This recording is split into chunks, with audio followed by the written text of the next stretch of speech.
There's nothing like bacon and eggs on a Saturday morning. But last weekend, people gathered in George Street Middle School for more than a good meal. They were there to raise money for Trevor Price and his family.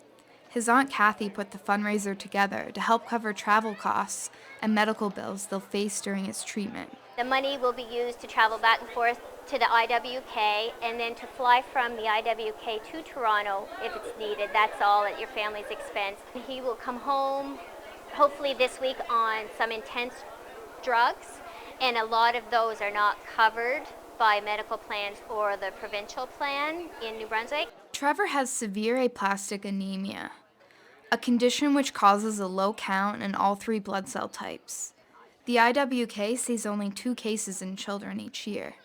The cause is unknown, but symptoms include irregular bruising, heavy bleeding, and weakness. If left untreated, patients might only have 6 months to live. In the heart of a horrible situation, Trevor's father, Ronnie, is doing everything in his power to keep spirits up. It's so hard because there's nothing. You feel so helpless. There's nothing you can do for them but comfort them and try to keep your thoughts and prayers up for them so that they're not noticing that you're down, and that's difficult. It's very hard. Mostly talking to friends and family on the phone, trying to keep them updated. And so my days, I'm still working. I teach in Woodstock 3 days a week, so at the community college. So I'm working, trying to keep my mind on my work, which is very difficult because when you're not there, you're wondering how he made out in the morning, how his day is going. Not only are his parents trying to cope, but Trevor's having a hard time being away from his friends. He also had to stop playing hockey when he found out about his condition because the risks were too high. When the doctor told him, you're going to have to stay home, no school, and then she said, no hockey, Trevor. And he cried, I'm in the gold medal hockey game tomorrow. And she said, no, you can't play. They were scared if he got bumped, there could be internal bleeding and it'd be fatal. So he went home and his coach came in the next day with his medal. They won gold medal. So he was happy. He had a few tears.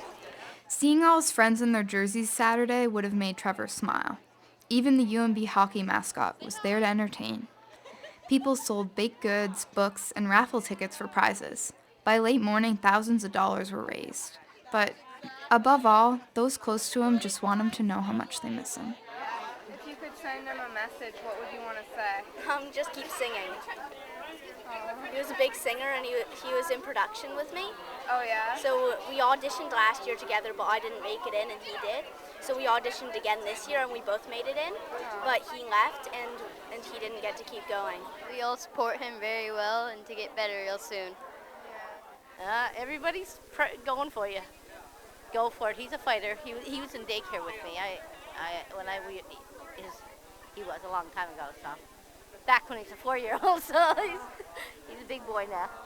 Anyway. I tell him that I loved him and I really missed him and wish he'd be home right now.